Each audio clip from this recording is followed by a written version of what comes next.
Olá pessoal, bem-vindos a mais uma aula de Programação 2.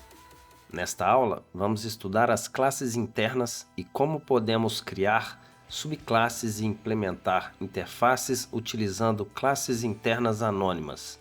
A realização de interfaces por meio de classes internas anônimas é muito importante para se realizar a manipulação de eventos, necessária para a implementação de interfaces gráficas de usuário. Vamos então começar. Classes internas, como o nome já diz, são classes definidas dentro de outra classe. Elas têm um relacionamento peculiar com a sua classe externa, que é a classe onde ela está definida. É que elas podem acessar os membros privados da classe externa. Pode parecer estranho, mas é assim mesmo, pois o que acontece é que, implicitamente, a classe interna tem uma instância da classe externa. Vamos ver agora, então, como definir uma classe interna.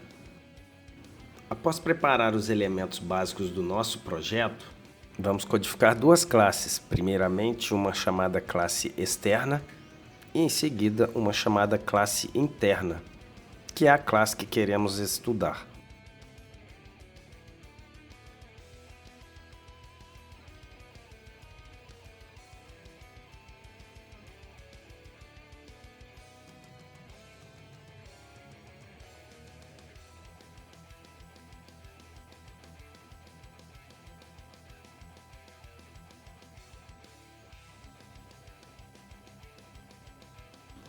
Simples, não é?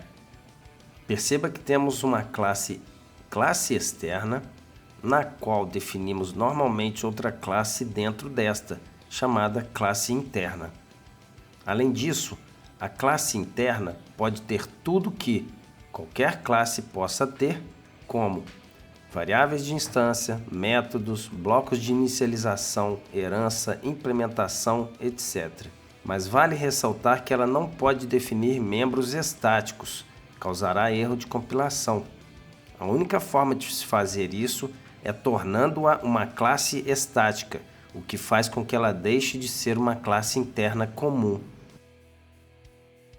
Para instanciar uma classe interna, é necessário, isto é, obrigatório, ter uma instância da classe externa. Em hipótese alguma, pode-se criar uma instância da interna sem ter uma instância da externa para associá-la. Vejamos um exemplo.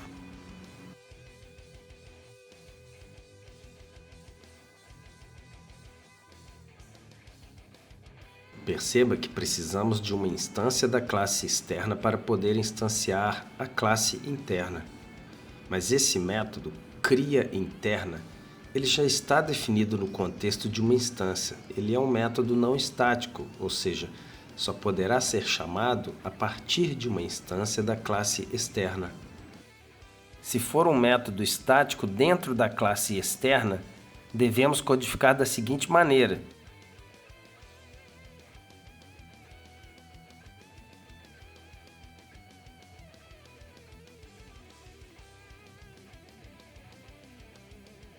A sintaxe é estranha, mas é essa mesmo.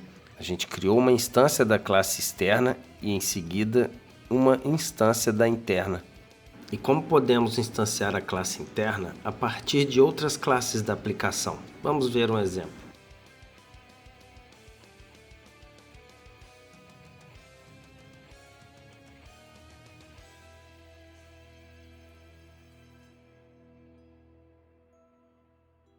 Bem diferente também, mas essa é a maneira de declarar uma referência e instanciar a classe interna.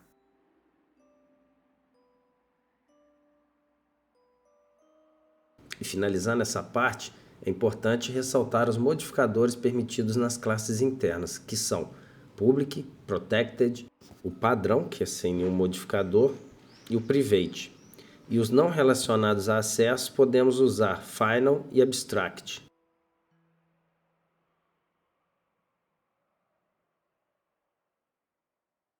Classes anônimas são sempre classes internas. Você não tem como criar uma classe anônima sem que seja uma classe interna.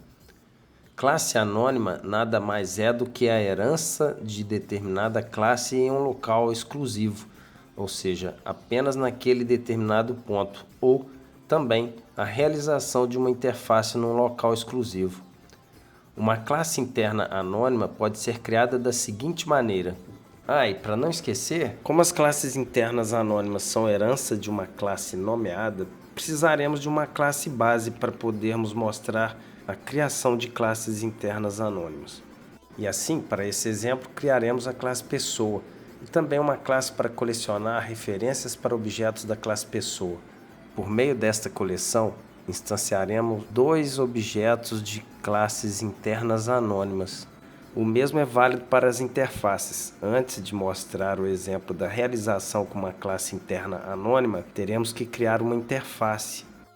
A nossa coleção de pessoas é uma classe que dispõe dos métodos básicos para criar a coleção, adicionar objetos pessoa a essa coleção e um método que percorrerá toda a coleção de objetos pessoa enviando a mensagem imprimir mensagem, que é o método da classe pessoa. Então assim podemos ter um comportamento polimórfico para cada classe interna anônima que for instanciada na coleção de objetos pessoa.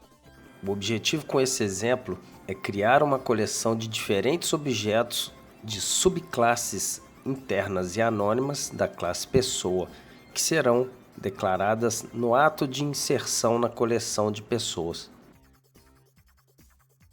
Perceba que o código da classe é escrito justamente na listagem do argumento de um método que é chamado, e a instância também será criada neste mesmo lugar. Nas nossas classes anônimas desta aula, a única coisa que faremos será sobrescrever o método imprimir mensagem.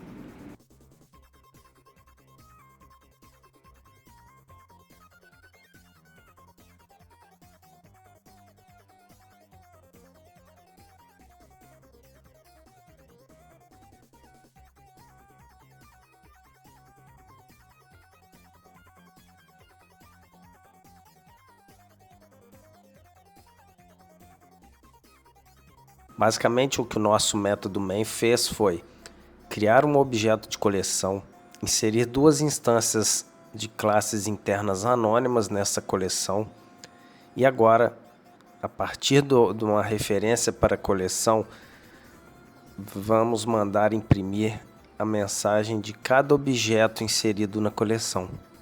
A primeira saída de impressão foi por conta da primeira instância criada de uma classe interna anônima, subclasse de pessoa.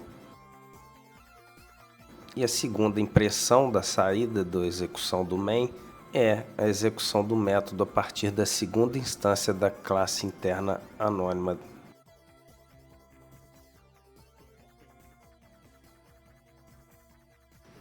As classes internas anônimas também servem para a implementação de interfaces. Vejamos com o seguinte exemplo, que tem o mesmo funcionamento do exemplo anterior, no qual usamos a classe pessoa. Declaramos a interface mensageiro para definir o tipo polimórfico dos objetos que deverão fornecer uma implementação para a operação imprimir mensagem.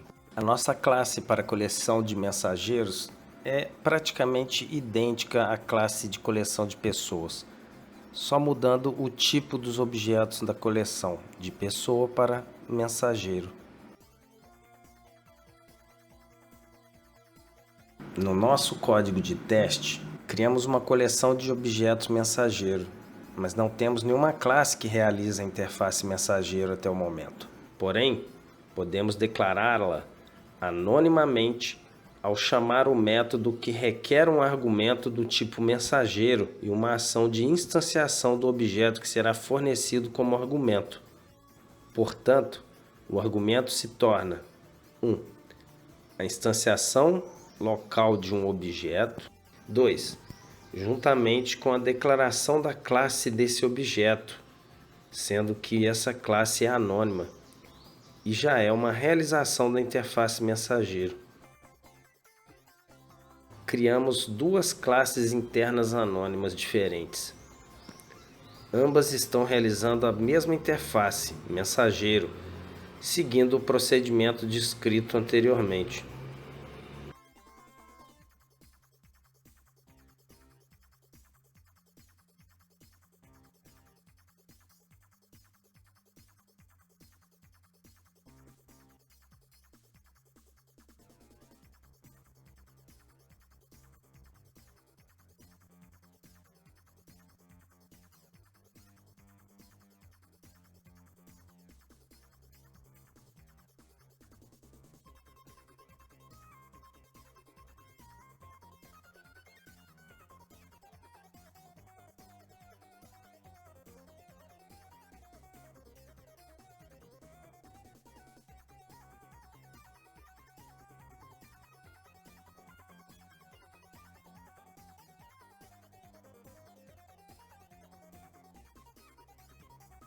Assim, é bem conveniente usar as classes internas anônimas para a implementação de interfaces de ouvintes, por causa das facilidades que esse recurso oferece. A gente vai retomar o assunto das classes internas anônimas na aula sobre interfaces gráficas de usuário, quando formos tratar a manipulação de eventos. Por hora é isso, pessoal. E espero vocês em uma outra aula de Programação 2.